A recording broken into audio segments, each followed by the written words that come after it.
Hi there, Physics 131. This is the short pre-class reading video for class 27. So we're on to section 9.3, which is called Newton's second law for rotational motion.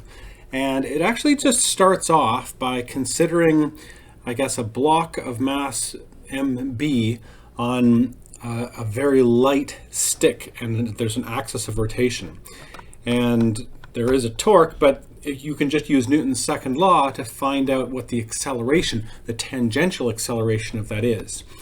Then she rearranges to find the rotational acceleration alpha, and you get that alpha is equal to the torque divided by mbr squared. So this looks like Newton's second law, which was acceleration is the force divided by mass, except there's an r squared thing on the bottom here. So there's an analogy that they lead you through between I guess translational motion and rotational motion. It gets summed up in this table 9.4.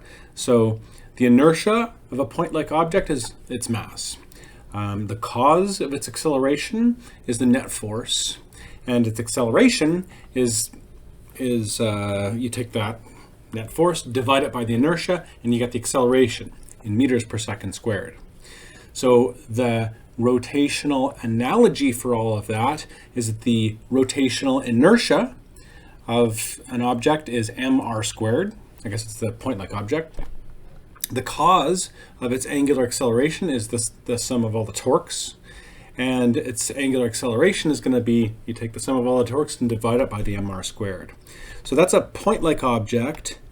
And they give you this example of a rollerblader and some torque. There's a rope and there's a force. You find alpha using that equation. But then they talk about Newton's second law for rotational motion applied to rigid bodies. So these are not just point masses. This is a bunch of masses, all at different distances from the axis, or maybe both at the same distance, but the point is you just add them up. So this I, here's an equation here, I is the rotational inertia, is m1 r1 times r1 squared plus m2 times r2 squared plus all the other particles in the object. So you can just add all these up once you have a rotation axis. There's an example there. You can also, I guess, if you have some big object like a leg or something, you can imagine she divides this leg into, I think there's 18 different masses, all with different distances from this rotation axis. So the mass of your foot is going to contribute much more to the rotational inertia than these muscles up here near the rotation axis, because you have to multiply each mass times r squared, where r is the distance from the rotation axis. So, and then there's this really important table, rotational inertia of standard shaped objects. So it's good to stare at this for a bit. A hoop with some mass m and some radius, capital R, the rotational inertia is m times r squared. But if you look at a solid cylinder, then there's a half mr squared, because some of the mass is in, I guess, in between 0 and r, so it averages out to be a half. And it also depends what the orientation of the axis is. So this mr squared is when the hoop is rotating around its kind of center in that plane. If you spin it the other way, around an axis that goes sort of through the hoop, then you get 1/2 mr squared. There's hollow cylinder with an inner radius r1 and an outer radius r2. There's a thin rod with an axis through the center, is 1/12 ml squared, where L is the length of the rod. The thin rod axis at its end is 1/3 ml squared. So we'll talk all about these. There's solid sphere like a bowling ball, hollow sphere like a ping pong ball. They all have different little fractions in front of the mr squared. So, but in all cases, you have equation 9.10. The rotational acceleration is 1 over the rotational inertia, I, times the sum of the torques.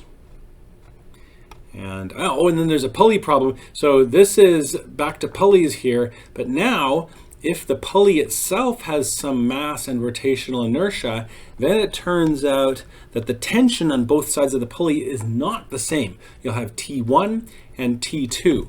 And the reason is because this T acting down on the left side is produces a clockwise torque on the pulley, and this tension pulling down on the right side produces this is counterclockwise and this is clockwise. So those are opposing torques. So if you had equal tension on both sides, you'd have zero net torque on the pulley, so you'd have no angular acceleration of the pulley. So if one of these masses is accelerating down and the other is accelerating upward, then you'll expect an angular acceleration of the pulley, so you need a net torque. And so this works out how to do that. So that's a good example to work through as well. So it's kind of a lengthy section. Please read it. And then section 9.4 and I guess 9.5, the idea here is, do you remember how in these chapters we introduced kinematics and then all the forces? Then there was a chapter on momentum, then there was a chapter on energy. So we're kind of working through all of these concepts, but now with rotation. So section 9.4 is rotational momentum, and section 9.5 you'll find is going to be rotational energy. So rotational momentum, basic idea is that it has something to do with rotational inertia and multiplied times the rotational velocity. So and it can be conserved if there's no external torques. So here is a figure skater who draws in her arms and speeds up. What's going on there is that there's this new quantity, equation 9.11. L is the rotational momentum. So I guess it's kind of analogous. Remember we had mass times velocity. So now we have rotational inertia times rotational velocity gives rotational momentum.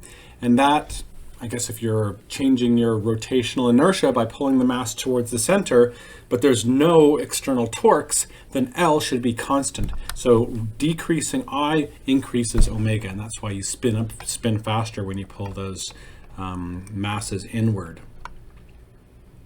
Tip, rotational momentum is sometimes called angular momentum, same thing. There's an example about jumping on a merry-go-round, some, I guess, collisions or something, conserving rotational momentum. Rotational momentum of a shrinking object such as a pulsar. Remember we opened this chapter 9 with that radio telescope looking at some collapsed stars. So the idea is that a regular sized star might have a rotational period of 25 days, giving it some rotational velocity. If it then shrinks down, it could conserve its rotational momentum, I times omega. And yet all that mass has come down, and they use actually 2/5 mr squared, which is a homogeneous sphere. That was looking at that table where he had all those different fractions. And so that's a good example to work through. And then lastly in this section it talks about the vector nature. So remember, momentum is a vector, at least in linear terms. Momentum was a vector and energy was a scalar. So the same thing is going to be true for rotational momentum. It turns out it is a vector, and we have something called the right-hand rule for determining the direction of rotational momentum and also torque and rotational velocity. And what you do is you take your right hand and you point your thumb in the direction of the, I guess the angular, angular momentum, for example, L, and then your fingers are naturally curve on your right hand, naturally curve in the direction of the rotation. So this L vector now has a direction which is perpendicular to the plane of rotation, and it's along the axis. And so if something's spinning counterclockwise, you have this upward vector. If something's spinning clockwise, it's also along the rotation axis, but it's now down. And so it talks here about a bicycle. If that wheel is spinning around, then you're going forward, for example, you can use your right hand to curve your fingers, and you will see that the angular momentum vector is to the left if you're riding your bike forward. And talks a little bit about gyroscopes. We'll probably do a demonstration of that in class. That's all for the reading today. Again, it's a lot of stuff, so it's good to read through this one carefully. Take care, and I'll see you next time.